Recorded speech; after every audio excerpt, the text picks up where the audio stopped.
Welcome to the Yeoman Podcast. I'm your host, Geoff Graham. I'm delighted to have with me today friend, architect, thinker, writer, Steve Mouzon.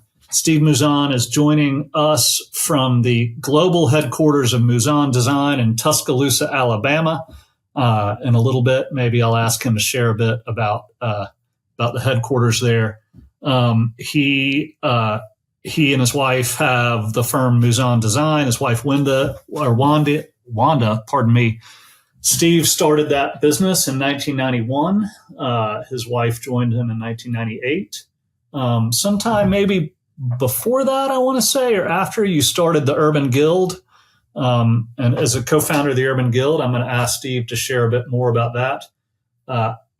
Steve is an architect, philosopher, and has coined some of my favorite terms in the industry, including gizmo green and the original green, one of his books. I should add, he's the author of a great many books, too, that should be in your collection, regardless of your discipline.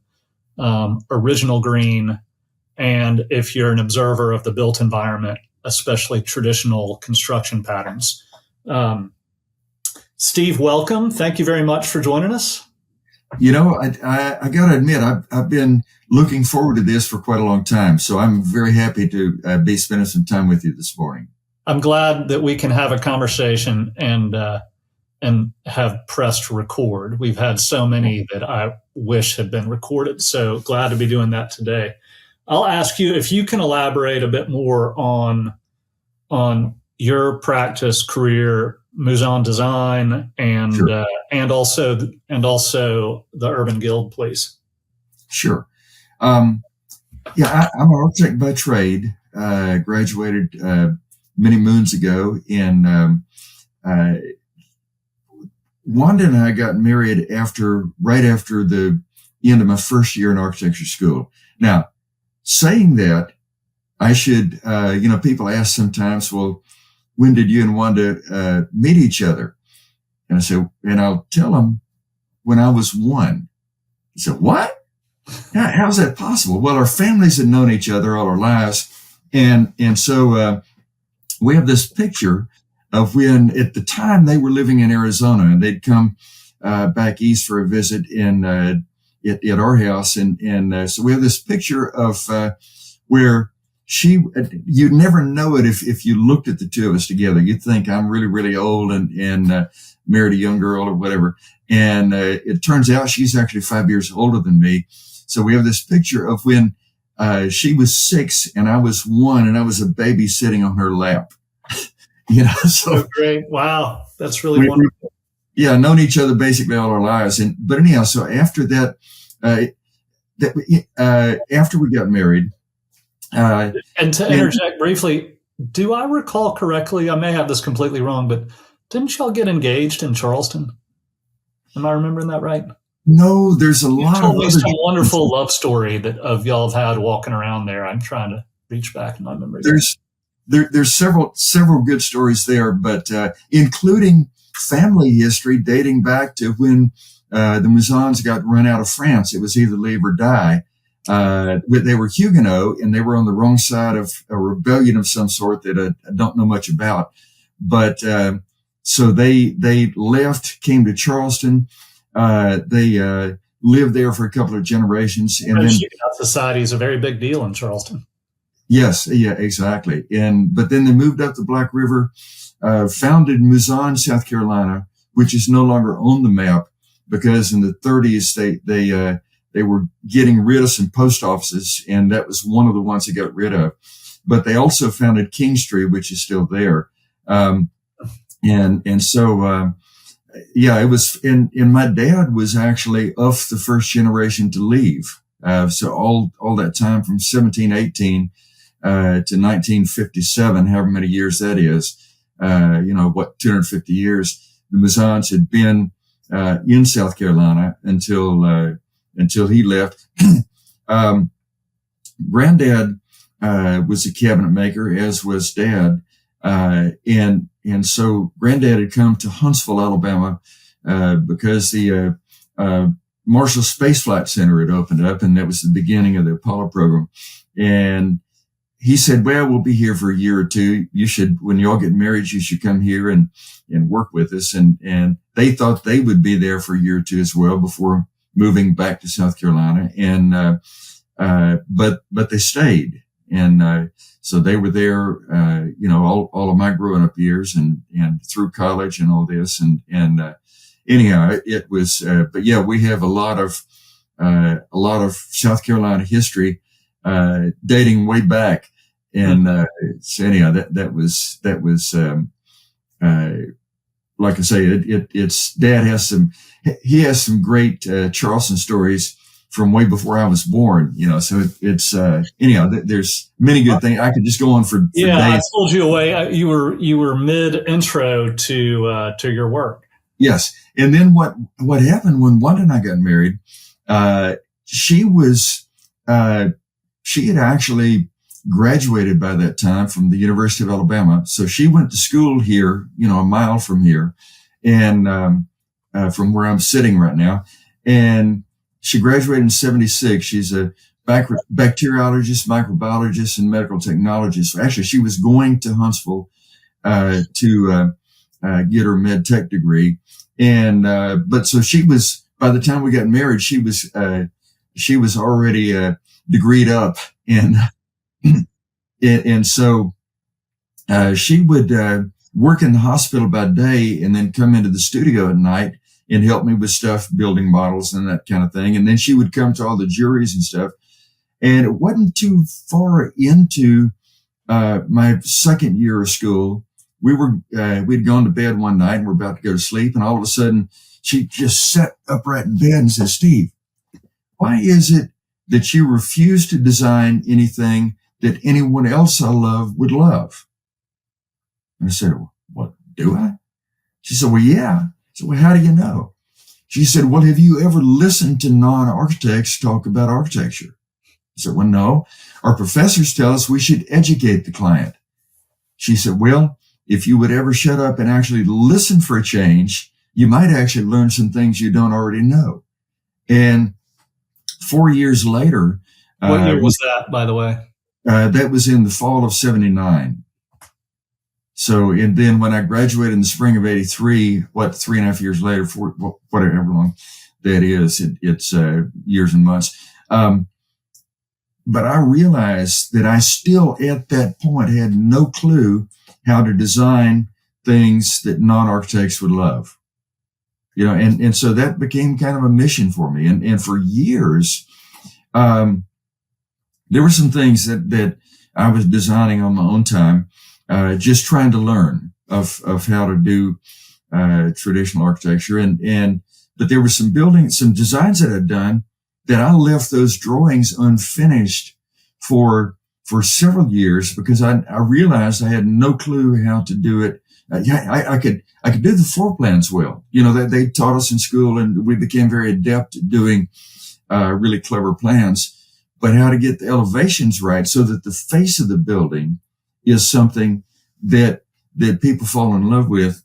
I realized I had no clue how to do that. And so some of those drawings sat there unfinished for most of a decade until I finally learned enough that I said, I think I might can do this now. Mm-hmm. And, anyhow, it was, but that question of hers really became a mission, for me that really is extended, right up into the present day of how do you do things that people love. It's not good enough to just talk about beauty because, there was a German philosopher, I forget the name, but that back in the 1700s, came up with the core of that was transformed later into the line that we all know and either love or don't love.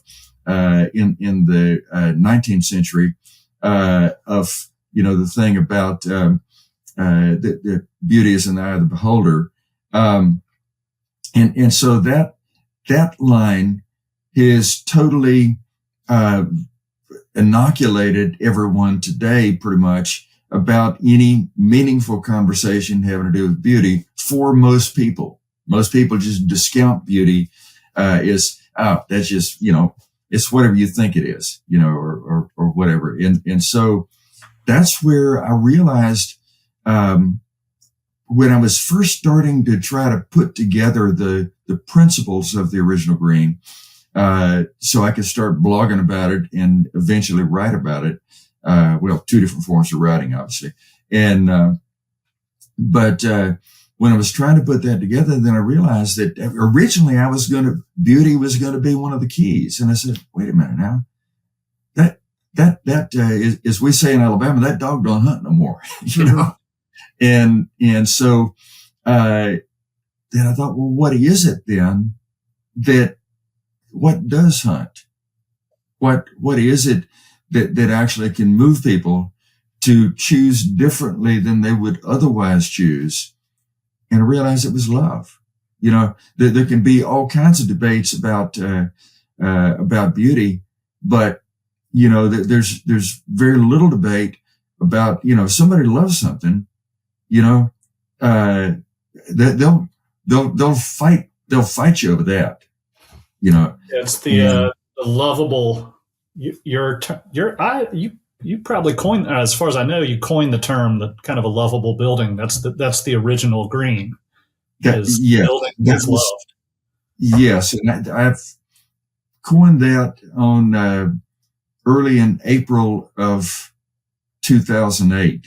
When I was first starting to try to put this stuff together of what does it mean to build a sustainable place and then sustainable buildings within them. And so yeah, I try not to make a big issue of having coined that term, because I'm a weird enough person. I'm normally the weirdest person in the room. And which is, coming from me, that's saying something. Yeah. But so I hate to get the term associated, just totally ironclad with me, because there's enough things about me that a lot of folks don't like, that I'd hate for the idea to be kind of besmirched by the fact that Steve actually put those two words together for the first time. But it has always reminded me of Chesterton, who was like, what's that exact quote about Rome? It's men do not love Rome because it was great. Yes. Rome is great because men love Rome. Yes. Or something. I'm paraphrasing. That's not exactly right, but you get the idea. It became great because it was first loved, or something like that. That's right. Yeah. Like so I want to come back to lovable buildings. Sure. and what it means for built places, buildings, environments to be truly sustainable. Right. And I also want us to talk about vernacular. You're a wonderful student and observer of what vernacular means for things to be of the place that where they are. But I don't want you, because you're so humble about it, but I don't want to. I think it would be great context for our listeners to understand more about your practice and the areas that you're doing and what you do, both with your firm and with probably practice is a better term for it, with Mouzon Design, and also with the Urban Guild. Can you share the types of things that you're working on there? Sure. Most of what, like I said, I went to school and got an architecture degree, and so that's what I am. Well, I'm a licensed architect, of course. But I don't actually do full service architecture anymore. As a matter of fact, the last job I did was back in 2016, and I was trying so hard to come up with a new way of building that actually involved kind of rethinking everything that we do in terms of how we put buildings together, that I had quoted the job at like $57,000 or something like that. And it turns out it was about $160,000 and 3 times as long to do it. And I said, I'll never put a client through that again. And then I also realized that, this town architect stuff that I've done, and for anyone that doesn't know the term town architect, what it amounts to, it's not the person doing all the architecture in the town.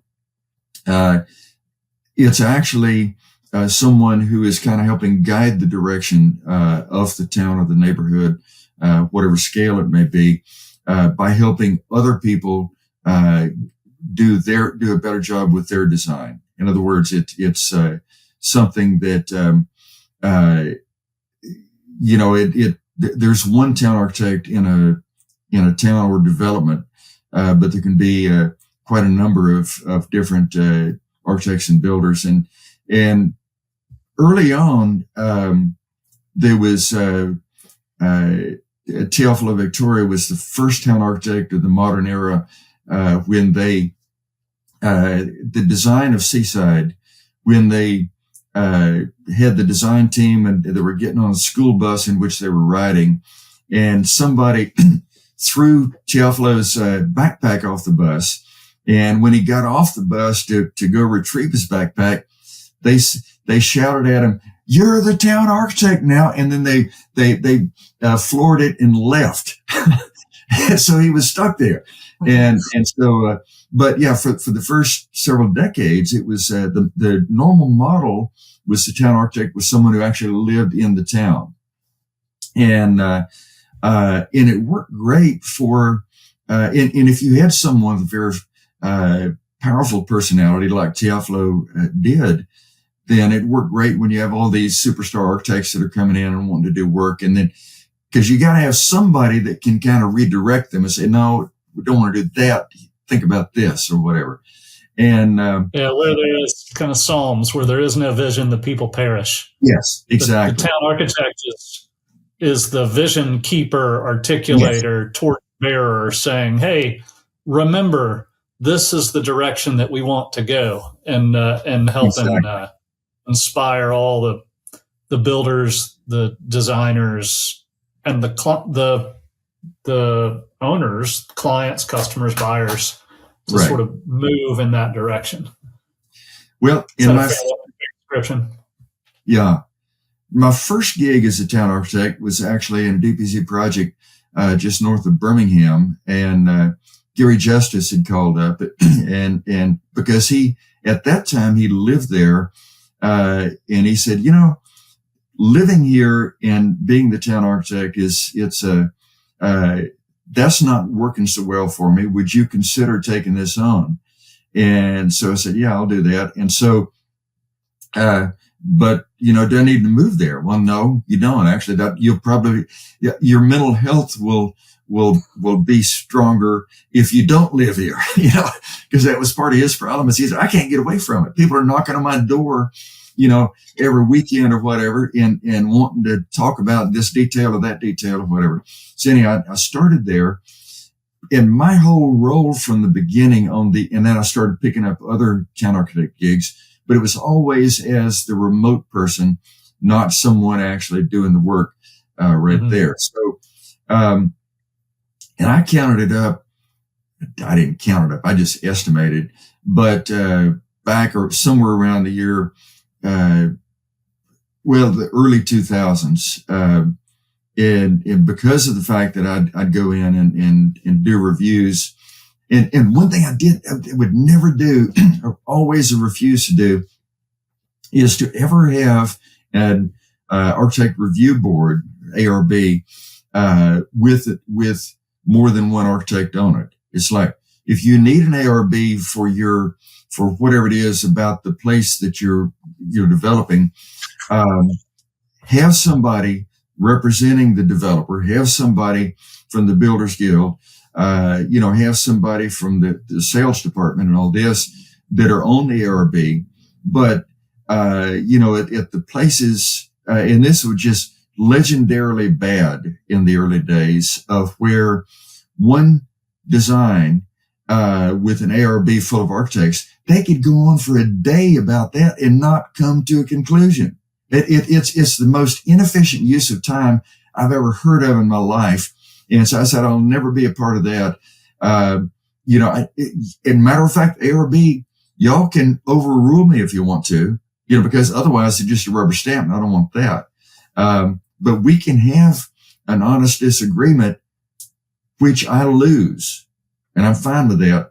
But I do not want a bunch of architects that we just have to sit around and waste our time talking for so long. So bottom line was, I could go into a place, and like at the Waters, there were very often days at the Waters where I would do between 20 and 30 reviews over the course of a day. And a lot of that happened as a result of the fact that, and I should jump back a notch, because in the beginning, the basis of Town Architect Services was the same as it is in many review boards, either by municipalities or other groups today, whereas it is a taste-based review where the basic proposition is, thou shalt do this because I have better taste than you. Well, no, you don't. Well, yes, I do. No, you don't. That goes on around forever. So I decided that very early on that I would assemble for this place, for this people and for this place, a set of principles by which we should build. And so it will always be a principle-based review, not a taste-based review. And so then you have to start thinking about, well, why do we build the way we build here? And you start looking at, well, what are the regional conditions? Like, is it mountainous territory, or is it, are you on the seaside, or are you somewhere on the plains or whatever? And then what's the regional climate, and are you in a hurricane zone, or are you, there's all sorts of other climate conditions you can have. And then what's the culture of the place? Who are the people that, where'd they come from? And it's really interesting because, and it's actually Julie Sanford's idea originally, because Coastal Living had hired her, if I got my story straight, back in the 90s to get on her sailboat and sail around the Caribbean for 2 or 3 years, I believe it was, and photograph. Oh my. Photograph and draw and then document the architecture across the Caribbean. And we were coming back from a design charrette in the Bahamas. And she said, let's go sit in the back seat of the airplane. It's a little, an 8-seater, 10-seater, something like that. She said, I have something I want to tell you about. So she told me about that gig. And she said, I think we need to have a way of delving into this further and realizing that she said, because what I saw in all these places around the Caribbean, that, there was a very strong consistency of architecture. And even in the cultural gumbo, going from north to south, there was the British influence, and then the French and the Spanish and the African. All four of those are the strong cultures. Then you have other cultures, obviously there's, other European nations that were involved. So it became something that, and so the term Caribbean Rim architecture, because I'm a phrase freak. I love putting terms together that might take on a life of their own and spread even after I'm gone. That's the ultimate hope, is that we shouldn't need to be there in the room, either one of us, for our life's work to continue, so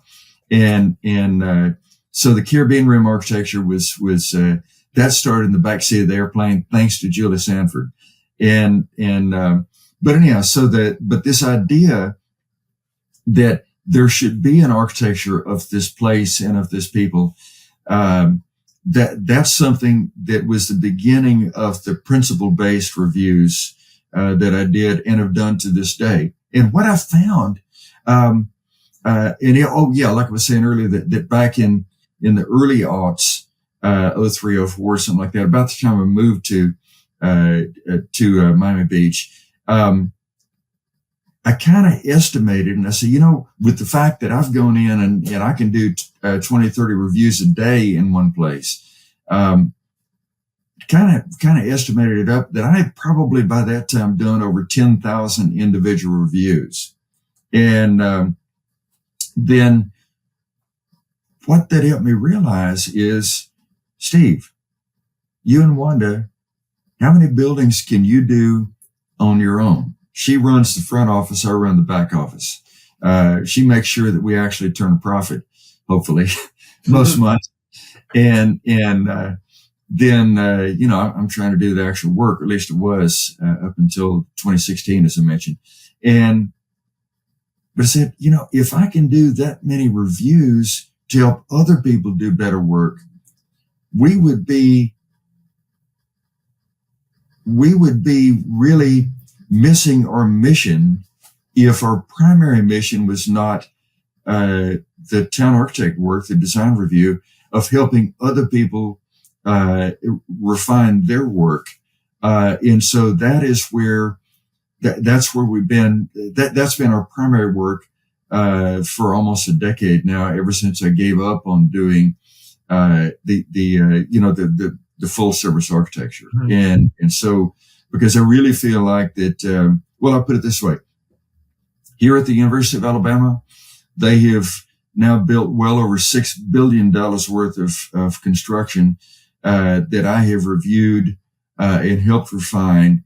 And then when the architects did get it refined, then approved it, and then it got built. And Village of Providence in Huntsville, they have built over $1 billion worth that I have reviewed and then approved there as well. And then all these other places, it's some pretty big numbers. There's no shadow of a doubt that Wanda and I working together on architecture of our own could have only done just a tiny fraction of what I had helped other folks to do. So our primary goal at this point is to say, what tools can we build and what services can we put out that will help many other people implement better work on the ground, as opposed to us trying to just do a tiny little bit somewhere in some corner of the Deep South. Well, I imagine your additional work, your books, your articles, your blog posts, drawings have touched way more people and buildings than your town architect work too. They're incredibly helpful, and I'll speak more on the traditional construction patterns. It's incredibly helpful to help people see and understand what great architecture or what vernacular architecture looks like, right. And then incorporate it into their own designs for their own homes, or if you're a professional, the work you're doing for other people. Right. Well, and I'll say this too, in traditional construction patterns, I'll just mention this quickly. And I have this stack of books that sit on my desk, some of which I've written just to help me remember what I wrote, but then other ones like a pattern language in light imprint that Tom Lowe did, and so forth. Those are there because they're just such great references that I need all the time. But in traditional construction patterns, I've had many builders over the years tell me, because if you flip through here, basically what happens is on the left page, 2-page spread, if I can get it to stay still, my little camera's always tried to pan with me. But on the left side, it's the don't side. It's what not to do. On the right side, it's the do side. It's what to do. So there's your basic diagram. There's the don't diagram and the do diagram, and then other illustrations showing what to do. But I've had so many builders over the years that have told me, Steve, if you hadn't written the don't side, we would never have really fully known what the do side really means. Yeah. And it's I think a great many people, a great many architects will dismiss the idea that there's a don't. Yeah. But the reality is, like, the building that is going to end up, that's going to inspire people to love, it's going to have way more do's than the don'ts. Well, and the funny thing is, it's like what I learned when I was writing that book or photographing for that book.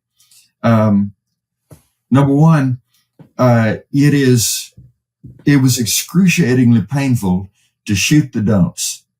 To go out and look for bad stuff. I got to document this thing is so terrible, it's so hideous, it's so whatever, where it was failing, but I got to photograph this. It's got to be in the book. But then what I also realized is, for every one right way of doing something, there may be 100, there may be 1,000 wrong ways of doing it,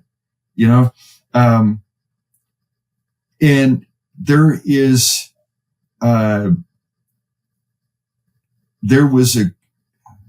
I don't know if you might want to clip this later on, because this gets into territory that is far more important than architecture.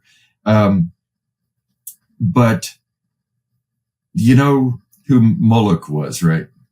Yeah, sure.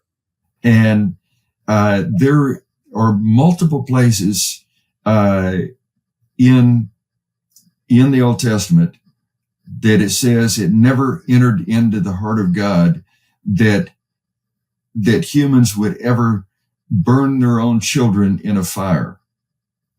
Mm-hmm. And so this is not to that level of importance at all. It doesn't touch on that, but the principle holds. It's just at a much lower amplitude, you might say. And that is that all the ways people can do stuff wrong far outnumbers the ways that they can actually, get it right. But if you're basing your work on principles as opposed to taste, then I tell people all the time, I say, look, what you're drawing here is the wrong way of doing it. But for any particular pattern in architecture, there's probably between 12 and 100 right ways of doing it. So which right way would you want to do it? And as a result of that, out of all those 10,000 reviews that I had done by the early aughts, I can count on less than two hands the number of people who walked out of the room in verbal disagreement, where they walked out saying, I still disagree with you on that. So it makes for a far more efficient process, because the fact that reasonable people can normally agree on sound principles. We had, you brought up a couple things there that I'd really like to talk about a little bit more. One is the connection between sort of disharmony or just it not being the right way and evil. Yeah. And then also as a town architect and a person sort of the champion of the design of a place, how does a developer or a town, or really anyone sort of responsible for the creation of place, create a culture that wants to, you said it, we shouldn't need to be in the room for our work to continue. And that was something we worked very hard at ION to establish strongly a culture of beauty that didn't need a design review process. And so we were really, really focused on design and the vision very early on. But after we had enough people who were sort of the regulars, who were there, invested in the community, the builders and designers, I think maybe a minority of whom were actually architects, like a registered architect. Right. After they had done enough work, the design review process kind of evaporated for the most part. And it was really only something relevant to newcomers and inexperienced people. But anyway, I want to come back to that, because I think probably it might be an area of disagreement you and I would have about what is sort of philosophically, what are we trying to accomplish with the design review process as a, someone with a great deal of affinity for libertarianism. People ask me to elaborate on that, and it's not intuitive to them. But I want to back up a little bit to the Moloch comments you had. Like, maybe if I can ask you to make some observations about how can we get into it? Maybe the built environment as it is. In my view, it is.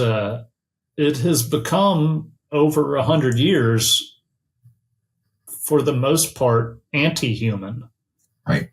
Yes. And a great deal of the work that you're doing, a number of wonderful developers, builders, way people as well, whether they know it or not, there are a great many wonderful people out there who are trying to make it human, right, and reverse that. And maybe I can ask you just to comment on that observation, hypothesis. I'm not sure what I'd call it. Sure. Well, I tell you what, on the biggest scale of places that I work, which is here at the University of Alabama now, started, 3 or 4 years ago, I guess it was, also doing a very similar role, basically the same role for Mississippi State University, just 90 miles away. But I tell you what I have told both institutions and the folks that are actually key to getting stuff built. Alabama, of course, is a bigger school. It's got a bigger development department and all that. That's just nature of the beast. 40,000 students now. It's one of the largest universities in the country at this point. Thanks to Nick Saban, but that's a different story. Of course, he's retired now. But anyhow, but I have said many times that my goal here, and actually I've told, T&Ds where I'm town architect, I've told them the exact same thing. For y'all, that a T&D is a kind of a traditional neighborhood development would be the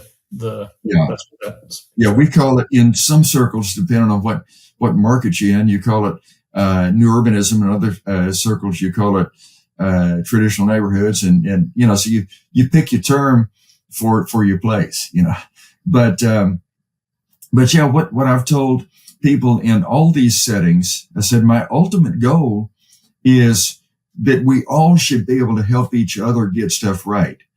I really want the guy on the scaffold who has worked here more than just one job, that's been here for a while, to feel free to say, to the architect, I think there's something up here that you hadn't got quite right. This needs to line up with that.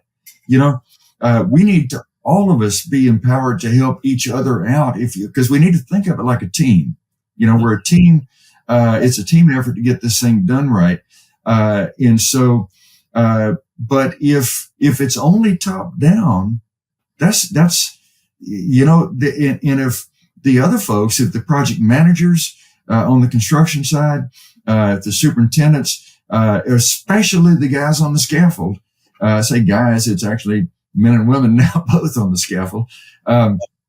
If they don't feel empowered to say something about, something that they see that they know isn't according to the principles upon which we build this place, then we're losing out by not hearing what their thoughts are, So I've always been, I'd say always, for years have been, encouraging everyone to get on the same page with why we do what we do in this place. Mm-hmm. I think in your role is you remind people, like you're constantly like, here's what we're trying to do. And, here's the direction we're wanting to point. And there's some things that in the process of doing that it's really important to, again, like I mentioned earlier, to come up with terms that can live on their own. If you think of proverbs, in the generic meaning of the word. A proverb is a short story that can take on a life of its own and live on far beyond the person who originally came up with it, potentially persevering for decades or centuries or even sometimes millennia. We have some proverbs that have been around, for since antiquity. And so there's short little terms that I've tried to come up with. Like I say, I'm kind of a phrase freak, but like, for example, if you fake it well. I don't mind that you're using a material that looks like another material that's intended to represent. It's just, is it a good fake? And I have two standards for that. One of them is the arm's length rule. That is, at arm's length. I guess my camera's going to go around me here. But at arm's length, is it indiscernible from the material it's intended to represent? In other words, how does it feel? How does it sound if I knock on it? Obviously, what does it look like? The only thing that I don't really use as a test is either smell or taste. I'm not going to go licking on a piece of siding, and so, but that term, if you fake it well, is something that it has taken on a life of its own. And there's people all over campus here and at Mississippi State, that use that term. There's people in places where I work, T&Ds where I work, all over that use that term. And there's other terms as well that are used like that. So those things have taken on lives of their own, and we should aspire to that because, and it's like I told, Clay Chapman, when I first met him, over dinner one evening in Decatur, Georgia, 15 years ago, something like that. And we're just enamored by his work. He's the guy that on Twitter or X or whatever you want to call it now, he's the one that's called 1,000-Year House. And he builds with, triple wide masonry walls and timber floors and stuff, where literally the shell of the building can potentially last for 1,000 years. But I told him, I said, Clay, you and I are going to die someday. When we die, I hope your work carries on. You need to be training some people like apprentices so they actually can carry that on. And I'm not taking credit for the fact that he's actually done that, but he has done that. And now there's quite a number of people out there creating building cultures in other places that are based on the idea of building for the ages. So Clay's probably the most oft mentioned person on the Yeoman podcast. And I need to talk to Clay. But I know Clay, but, and we've also had two of his apprentices on, our very first guest. And then actually our last episode, Patrick Lemon was on as well. So, Austin Tennell and Patrick Lemon have been on, but yeah, absolutely. He's certainly done that. Definitely. And it's quite the impact that he's had, and not merely on what might be kind of a small revival of structural masonry construction and beautiful structural masonry construction. It's been beyond that, I think. I think attracting people who otherwise wouldn't be too concerned about it to the notion of what we build really matters. Right. And what we build is sort of a reflection of what both who we are and what we aspire to. Right. He might think that's kind of highfalutin. Hopefully I'll have a chance to ask him. Yeah. Yeah. Well, I hope you did. I would not be surprised if you had that influence over him in that way. Well, we had literally just met an hour before I told him that. Mm-hmm. And so I certainly don't want to make any great claims, but yeah, but the fact that we should all be trying to say, how might our work live on beyond us? Otherwise, what have we done? We bought groceries and we paid the house payment, We've had and actually Austin came back on the show. He's been on twice. We had a conversation with Austin and uh, Jaime and Saifedean Moose about time preference. Yeah. And it was about that idea, like, hey, we need to think, low time preference versus high time preference. We are generally living in a high time preference, or a high time preference society, meaning people are putting sort of the very near term as a Right. much bigger priority than the very long term, which would be Right. low time preference. But what you're describing is this, like a healthy society is one that is a very low time preference. That's thinking very much about the long term, and is a lot like whether it's their monetary policy or their design philosophy or whatever these things are. They're thinking very long term, well beyond their deaths. Right. Well, and it kind of comes back to three really important words that make up one of the most important questions we will ever ask ourselves, and that is, what matters most? Because so often we fall prey to the urgent and ignore the important. So well said. Yeah. Are you familiar with the urgent important matrix? I think it's like the Eisenhower grid or something like that. Not, but it sounds like I would love to hear about it. I think it was. This will just be a little thing because you'll get it, but it's sort of I don't know if management's the right word, but a personal, like, how to live your life better and more efficiently kind of thing. The Eisenhower matrix is to make a list of all the stuff that's on your plate, right, and rank it by urgent and important, and then draw a little chart, and you try to have get your life in the position where you're working on things that are important but not urgent. Right. And if you're finding all your time is on urgent and unimportant things, life is terrible.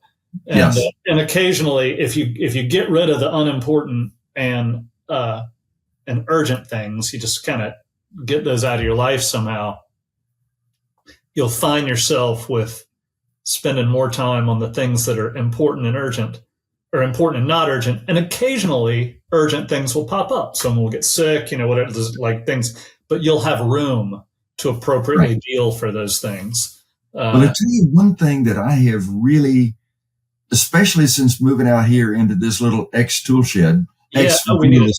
Yeah. So, share this, and I want you to talk about your world headquarters. Yeah. I'm trying to think of the best way of saying this. I'll just start and we'll end somewhere. But I have, for years of my life, I was a real night owl. I'd work, or years in Miami Beach. I would hardly ever leave the office, which was 3 or 4 blocks away, before midnight. Actually, very often Wanda would leave at midnight and I would leave at 2 or 3 a.m., something like that. And, but we'd befriended some of the homeless people that lived out in the alley in back of our office. And, at the very beginning, when we're starting to move in, and they said, "Hey, can we help in some way?" They saw the moving van, and we said, "Yeah, of course." And so we hired them, and they worked hard, moved everything upstairs, and, including big, even a piano of all things, and, literally carrying up the stairs. And, at the end of the day, and we paid them, and they were so excited. It was 3 guys, Alan and Omar and Steve. And, at the end of the day, and we didn't think it was any big deal dollar wise, but they said, "Oh, this is great. We can check into a hotel. We can actually get a shower," and, it kind of made us feel good. And so we'd try to hire them to do other things every chance we got. One time, one of them was out there when one of us going home around midnight, and he said, "One, I want you to know that every homeless person in South Beach knows about you, and you are absolutely safe wherever you want to go in South Beach, whenever you want to go. they're all watching out for you to make sure you're safe. And, so anyhow, that was and I'm not quite sure how I got off on that part of it, but yeah, so that was dating back in our or the early years of our company. We, as you noticed, she joined me in 98, and this was like beginning in 03 when we moved down there. So it wasn't too deep into the two of us working together, but yeah. Oh yeah, I know what it was. I love that tangent. You were talking about being a night owl in your office. Yes. And so, but what I've learned recently, and it really is just literally since just getting into the studio here, I've realized that the most precious time in the day, is before dawn. So whereas used to be, I would go those early years in Miami Beach, I would pull at least a couple all-nighters per week. And there's one point that Andres told me, he said, Steve, you're going to kill yourself. You need to stop setting an alarm clock, and just get up when your body tells you it's time to get up. And, for me, that's about 5.5 hours of sleep, give or take. Mm-hmm. But what I've discovered is that, if I go to bed sometimes when it's still, light outside, 7 something, 8 something, whatever, and I will very often wake up, like this morning, it was about 20 minutes till 3 when I woke up, something like that. And I do my first, just waking up things, and then I come out here, after getting the most important things out of the way. Then I come out here and work on things that are important professionally, but not urgent. As a matter of fact, Wanda would a whole lot rather have me working on billable work, at that time of the morning. But what I've started trying to do recently is to do, I have this huge collection of images. I've got, 500,000 that I've been shooting since going digital, back a quarter of a century ago, something like that. But the 4 stars and 5 stars, my goal is to get a portfolio of those images out there, that people can say, well, yeah, I want this one, this one, this one. So people can, license them and so forth. But that they come with, metadata with all the keywords and stuff, to make it easily searchable. And also that each image comes with a story. So, so I don't put them into the done category, until every image has a story, and some of them have 2 or 3 or 4 stories, to tell about the important things to learn from this. So I'm trying to learn the lesson myself, but also to attach it as metadata to the image so that the story travels with the image so long as the image lasts. But that's a thing that is very important, I feel like, to live beyond us. But it's certainly not urgent. There's nobody screaming at me, Steve, you got to get this done today. Yeah. So I've set up for myself a standard of I will tell at least 12 stories a day with 12 images. Because Jeff Speck told me a couple of years ago, said, Steve, I quit following you on Twitter because you post so much stuff. I can't, you flood my timeline. And so I've said since that time, I said, well, Jeff may never follow me again, but I'm going to go back to just doing 12 images a day. 12 is a good number, a dozen, all that. And, so that's what I do. And once I tell the 12 stories and I move on to other things, although I have a predisposition. For example, there is a job on campus, at UA here, that, they're doing some Greek Doric, columns as a part of the job, and and I could tell them, go look it up. Here's some books and it has some standards or whatever. But what I've started to do several years ago is to model all of the orders in SketchUp. And I did not have Greek Doric properly modeled at all. And, it was, I'm not saying it was sloppy. It's just, well, yeah, it was kind of sloppy. Okay. Mm-hmm. And so I said, now is the time I'm going to make this important because there's a job out there that needs it, which also makes it urgent.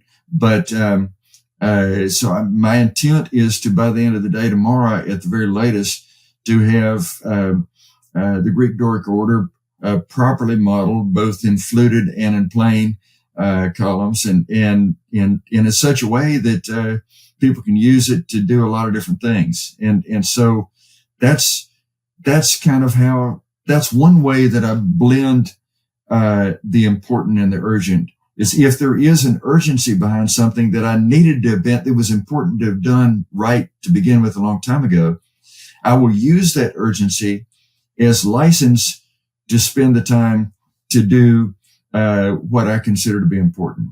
Yeah. Tell us about your little workplace womb there. Yeah.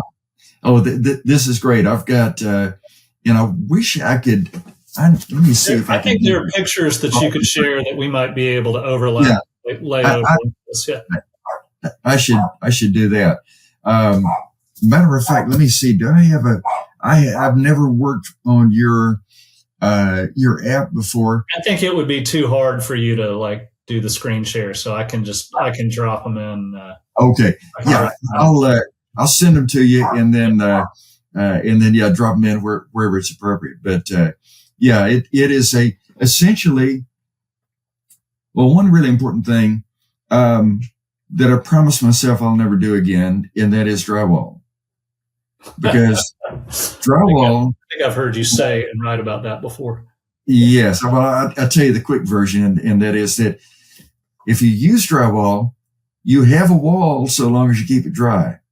But if you open a window and a summer shower blows in and gets onto your drywall, then it becomes a moldy, mildewy mess, and you have to tear it all off and replace it. So basically what I've got here is nickel board where I can attach anything I want, anywhere I want in the studio. And like under my desk, I've got this rollout, that's where my hard drives are and a bunch of other stuff. And then I got several other things that are just screwed into the wall because I can screw them in wherever I want to, Yeah. And so that's one thing. But then that also lets me put all these bookshelves up that are attached to the wall at any place I want to where it's all completely solid. And I've got I have a library of, it's over 3,000 books. It's maybe 3,500 now. I'm not sure. But I got almost half of them out here. And what we're hoping to do, if the city approves, is to across the courtyard. I should see if I can open up. The dogs are out there right now. And there's Wanda. And so, across the courtyard, we're hoping to get Clay or one of his apprentices to come and build another studio over there so that I will move, and of course, with the rest of the books that go in there. And so I'll move across the courtyard, and then Wanda will move in here. So at that point, we will have a he shed, she shed. Yeah. So, anyhow, because right now she is in what is currently the laundry room that is in the house. So we can still look at each other across the short gap. This will just be across a little bit longer gap. But anyhow, so the ability to attach stuff everywhere, to get almost every book that I need on a more regular basis, I can grab any book here in 3 seconds or whatever. Yeah. Yeah. So and occasionally some of the tech books, like I had to go inside the other day and just get my steel construction manual book to get some sizes of stuff. And then, of course, the Lawler Foundry book. I was looking for a capital for a steel column, and so I had to go get that inside. But yeah, eventually we'll be able to have everything outside, both in the he shed or in the she shed. I love little work, like small spaces in general, but little workplaces. Yes. They're like boats. They're so special. Everything everything is within reach and it's like that everything has been attended to is or has been touched, or they're wonderful little cozy places. Well, there's a term that we came up with early in the Katrina Cottage time in those years. And when we first started talking about them, people they said, "Oh, you mean like these things are small like a shack?" I said, "No, they're small like a yacht. Where everything is designed for its place. Every part of your life has a place here. It's not just sprawled all over like it is in your mansion, So the Katrina cottages, following Hurricane Katrina, so many people were displaced, and you and a number of architects developed designs that could be constructed modularly or panelized relatively quickly, but were beautiful, would endure, were livable. And a great many of them were built, or I guess also sort of manufactured and set. But the plans were like, people loved them. They were just beautiful and wonderful, and became really popular. So if you Google Katrina Cottage, you'll find books from that. And you, Marianne Cusato was involved in that work too. Did Andreas design some of those? Am I remembering correctly? He didn't design any himself, but he was heavily involved in. He was kind of the linchpin of the whole thing. Yeah. And I'll tell you how it happened. I'll tell you the quick version of the story. Michael Baranko is an architect from Jackson, Mississippi, and he called Wanda on right after the hurricane. I was still traveling at the time. I was still on the road. And he called her on, it made a landfall on Monday. He called her on Wednesday afternoon, and said, "Please have Steve call me this evening." She said, "Well, he's out of town. He won't be until late." He said, "I don't care if it's 3 a.m, have him call me." And he said, "I am working by candlelight here in Jackson. If I tell you it's important, it's important."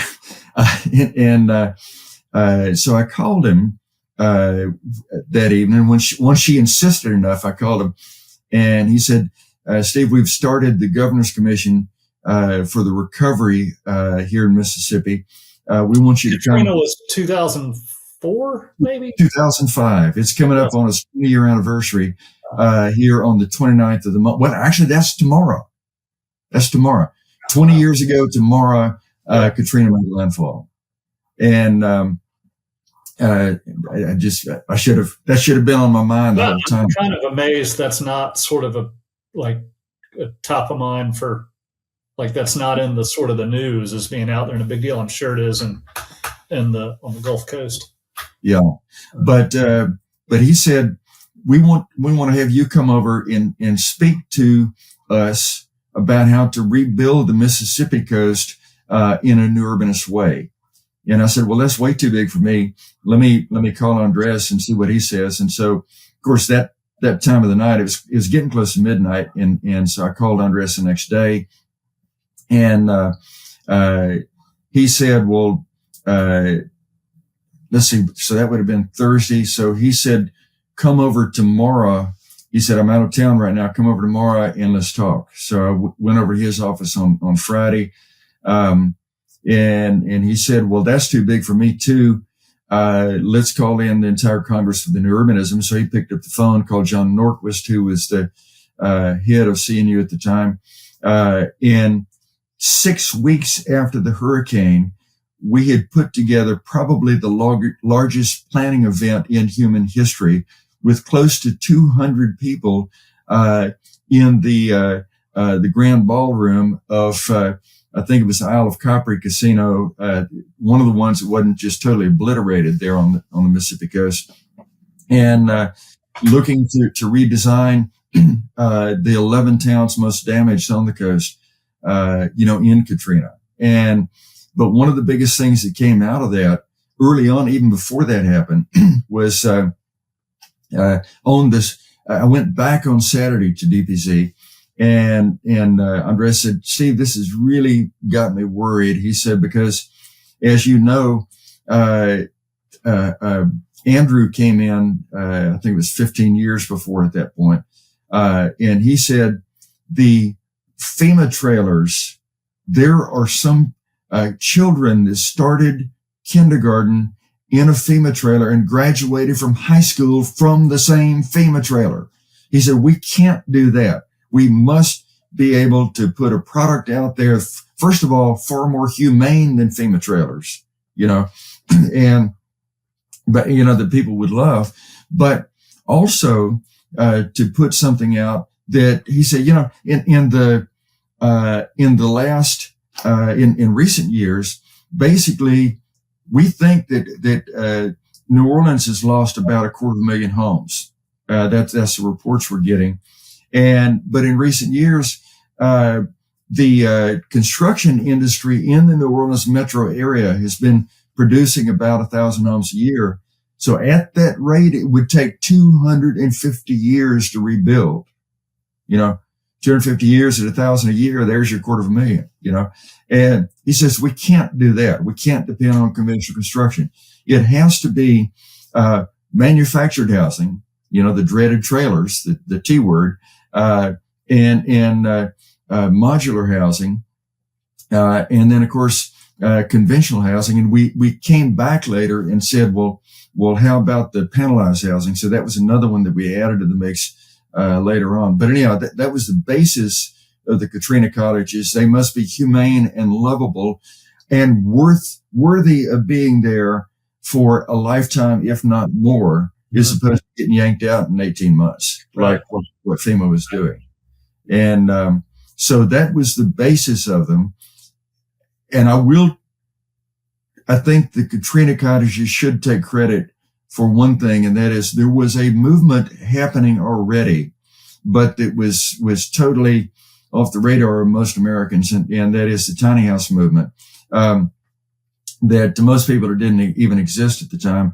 But the Katrina cottages really, I think, were helpful in getting tiny houses on the radar of a whole lot of people that wouldn't even know about it to this day, I don't believe, had it not been for those. And would it be fair to say that Katrina cottages brought kind of loveliness to this nascent tiny house movement? I don't want to, how would you, in terms of what the Katrina cottages impact on the destroyed area? What was it substantive? Were there, how many were built? Any of those things? It was and it wasn't. What happened is early on when, first of all, there was the question of, we got a call from a fellow named Craig Savage, who he had sort of had his finger on the pulse of many things in the construction industry and trying to get stuff going that wasn't going at the time. And he had heard about the Katrina cottages, and I was in New Orleans at the time, trying to work with obviously some recovery efforts there. When I got his call, and he said, Steve, Sarah Sasenko was going to have an idea house at the Builder Show in January in Vegas, and her builder pulled out And so there's an empty spot. Is there any chance you can get a Katrina cottage built by them, and get it out there? And I said yes, having no idea how I was going to do it. And so walking back and forth on Royal Street, I was trying to decide what's the best thing. Number one, there were two prime candidates. There was Eric Moser, who was on the architecture team, had many thousands of fans all across the Southeast, and his evolution cottages were kind of a big thing that actually informed a lot of things on the Katrina cottages. And so he was the one prime candidate in my mind. And then the newspaper had there were a bunch of guild members that had designed 30-something Katrina cottages before the Mississippi Renewal Forum, or we call it the charrette. But Marianne Cusado was part of the architecture team, and she had sketched up the cottage that everybody knows one morning, and I saw the sketch, and the newspaper guy had come in, and he said, "What have you got that you can show us?" And I said, "Well, how about this?" He said, "Yeah, that's good." And so he ran with it, and so that got a lot of good coverage. So it was either a young talent, fresh face, was something that had gotten good coverage, or a designer that had huge numbers of fans across the Southeast. And I ended up calling Marianne, and of course she did get the working drawings done quickly. There was a cast of builders in Mississippi that actually put the thing together, got it out there. And people just fell in love with it. That's where the whole teddy bear principle thing started, because I was like, I didn't figure it out until 2-3 years later. But we talked a little bit about the teddy bear principle prior to me hitting forward. Yeah. So you gotta share what that observation is. Then so I'll take you back to Vegas, which was it was the birth point of that principle. And that is, people would come out there, there was actually a huge idea house that they'd done, some 10,000 foot thing that got some people that went to visit it, but more people actually went to see the Katrina cottage than saw the 10,000 foot idea house. Mm-hmm. And people would show up 11 o'clock at night with their guitars, sitting out on the front porch of the Katrina cottage, playing and singing till 2 or 3 in the morning. And so for y'all who've never been to the International Builder Show, which I don't know if it still is, it's been years for me, but there was a time it was the largest conference in the world. Like, more people would go there, more money spent on it. Like, it could very well still be. Every February, like late January, early February, once a year. Yeah. It is truly the International Builder Show. You'll be walking around there and you'll see people who are clearly from distant lands walking around. My most recent, it is the idea house is the thing, like this huge investment thing to be built there. So it's like the attraction. And so then meanwhile, this little tiny Katrina cottage, which, how many square feet? Like 600 or something. Really. It was less than that. It was four something. I forget exactly. So a tiny little, super cute, wonderful. You see it and you're like, oh, that's so adorable. And that was the star of the show, not this enormous, giant investment. The star of the show of the largest conference in the history of humanity. And so, but what happened after that, anytime there's a mystery, I have a policy of always take the mystery home with you, because you don't know where it's going to lead. And matter of fact, I'll get back to that in a minute, but let me go through where this mystery led. So seeing people out there singing and playing deep into the night on the front porch of this tiny little cottage, Not a whole lot bigger than my little studio here. Essentially in a parking lot in Vegas, pretty much. Yes, in a parking lot in Vegas. Yeah. It was out the back. It was near the truck docks of the convention center. And it was like, it was the worst spot in the show, that you could have. And yet people were just, they were making pilgrimages there. They were kind of just adopting it. They obviously loved this little thing. It's like, how can that happen?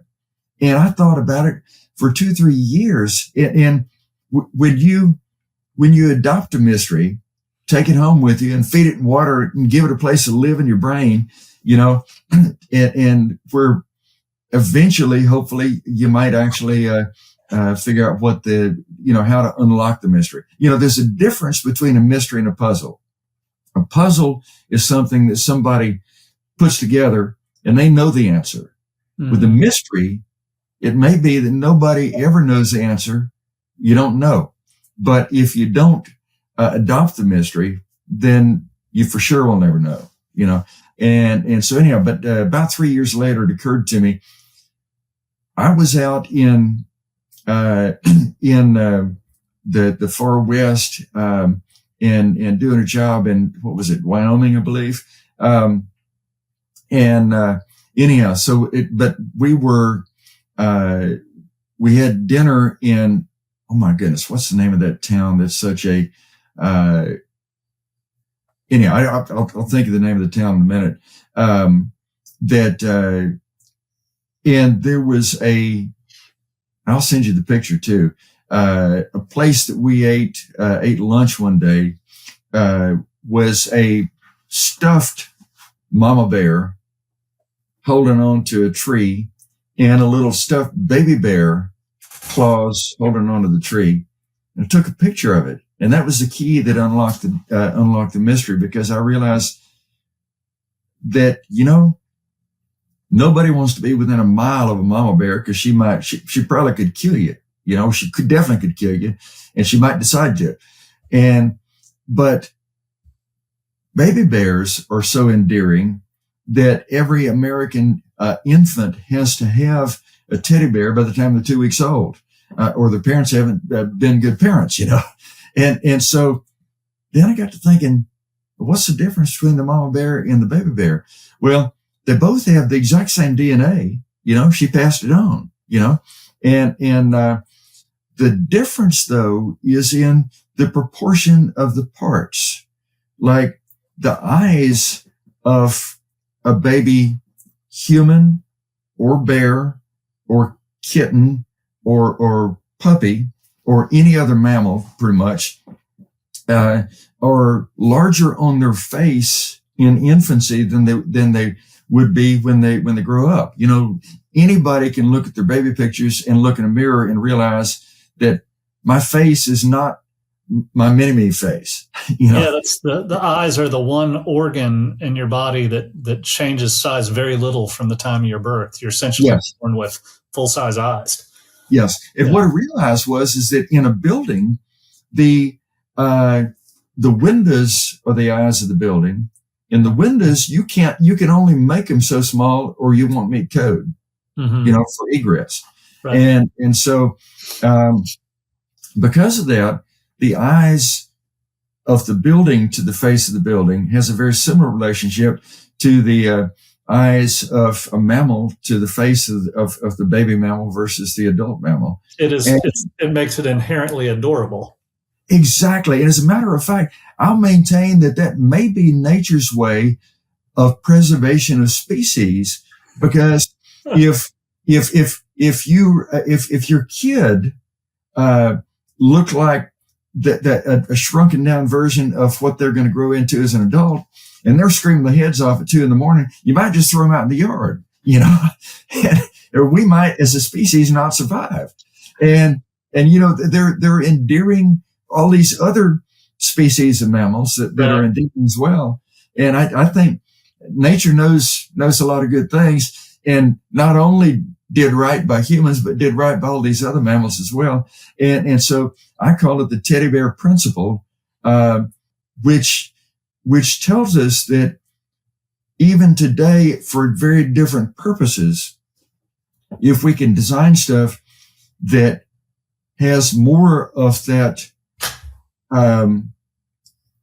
infant to young child facial proportions, then people are predisposed to love that.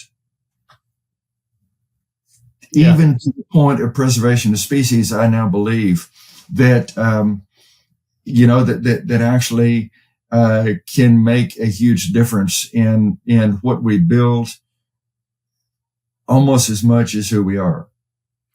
It's I love that. I love that notion, particularly with regard to eyes and windows. Like the windows are the building's eyes, and the eyes are the portal to the soul. What's that expression? The eyes are that they are how you can see someone's soul. Right. And I'm sure there's a point of point where the dose becomes the poison, but overlarge would get sort of obscene in some weird way, or unnatural. But it reminds me of how incredibly important scale is in Right. all sorts of things, and not just the scale in design, but urbanism as well. You mentioned something that I had no clue I would mention anything about until you just now said it. One of those issues is scale of economy. And by that, I mean, are we building places where if someone has a dream that they're able to start up in this place at the smallest of possible scales? Matter of fact, which I call the single crew workplace. Yeah. Now, a single crew sandwich shop is like Mike and Patty's in Boston, which for decades now has been regarded as being the best sandwich shop in Boston. And Mike serves and Patty cooks, and they have 6 or 7 seats in the restaurant of a couple of 100 square feet in Bay Village, which is near Back Bay, and there's always a line out the door anytime they're open. But that's a classic single crew workplace. That's all you need, Yeah. And they're famous. They're like world famous, with 2 people working there, and then you look at a bed and breakfast, you can have a single crew of bed and breakfast that's just a 1 or 2 bedrooms. That's just one person that is the host or hostess, and also the roomkeeper person. I got the wrong term on that, but anyhow, or you can have a 2-person bed and breakfast, where one is the host or hostess and the other one does all the cleanup and stuff. But anytime you can set up an economy where people can actually start almost on our son, the chef, he moved to Portland, Oregon, several years ago, and wanted to start a restaurant, but a brick and mortar restaurant would have been $1 million out there. Just no 2 ways about it. And there's no way we could help him with that. But because he started a food cart instead, and that's kind of the world epicenter of food carts, at least the U.S. epicenter, and he could get in for about $35,000. So we just partnered up with him on that. And we could do that, So yeah, that was his start as a crew of 1 person. So it's not just about the buildings, but it's about the opportunities that we're creating for people to venture into things they never would have been able to venture into, at industrial scale. That's incredibly well said. I think one of my greatest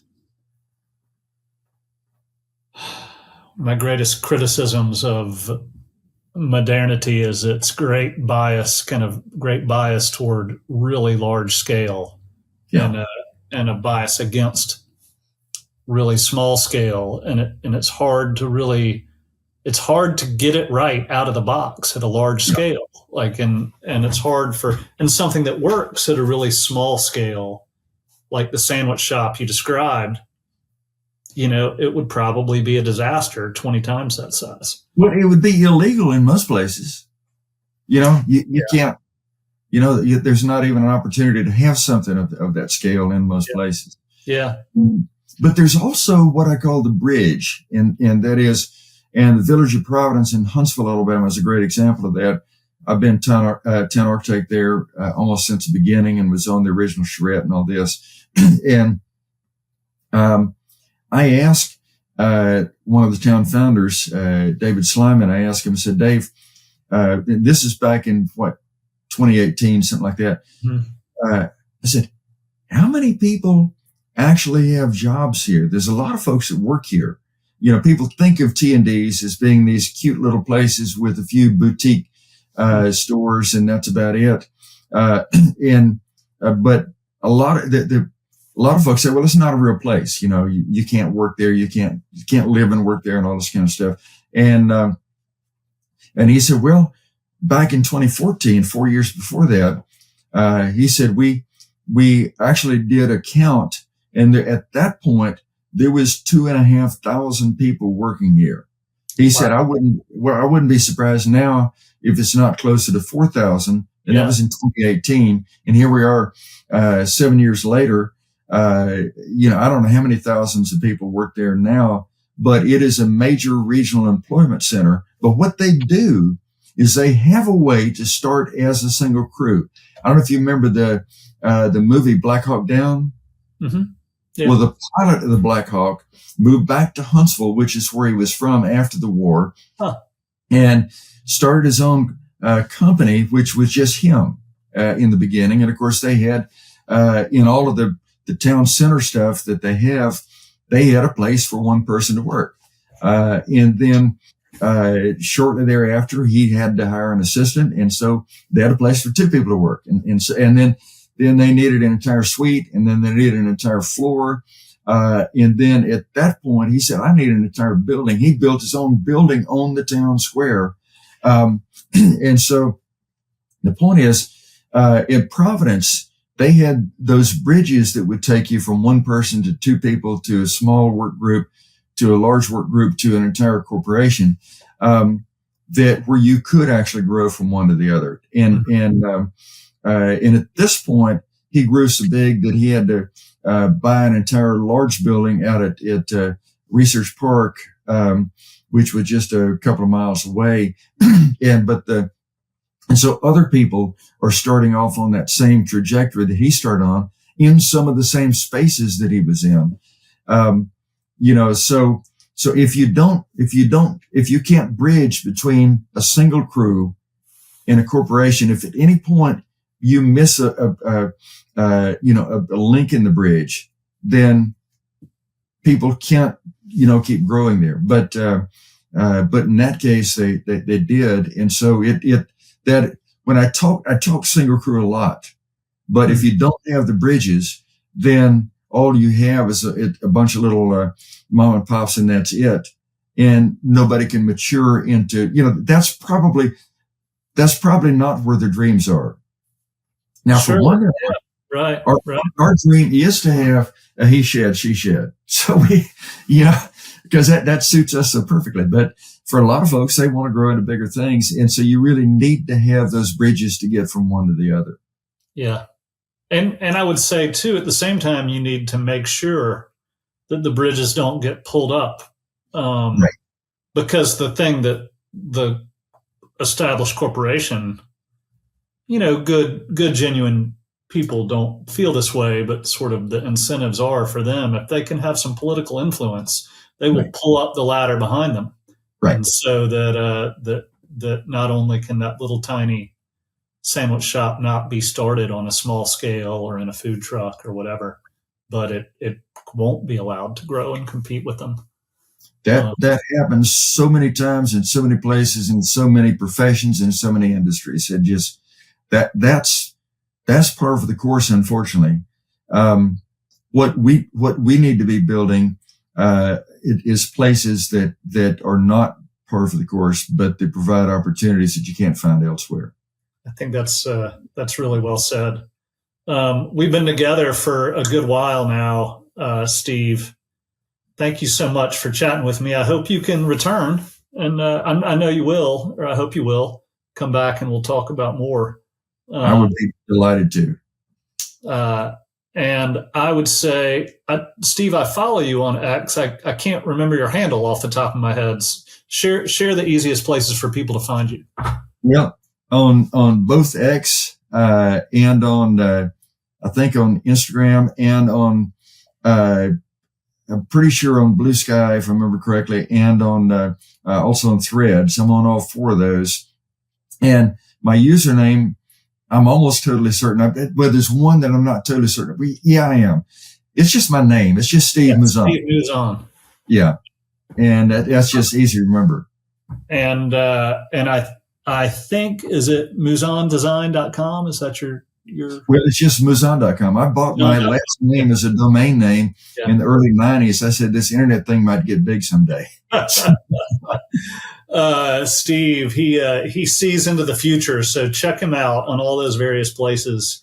I would encourage you to check out his books as well. One thing I should mention as well that is the kind of the nexus of most of my online work at this point, other than the new media nodes, and that is originalgreen.org.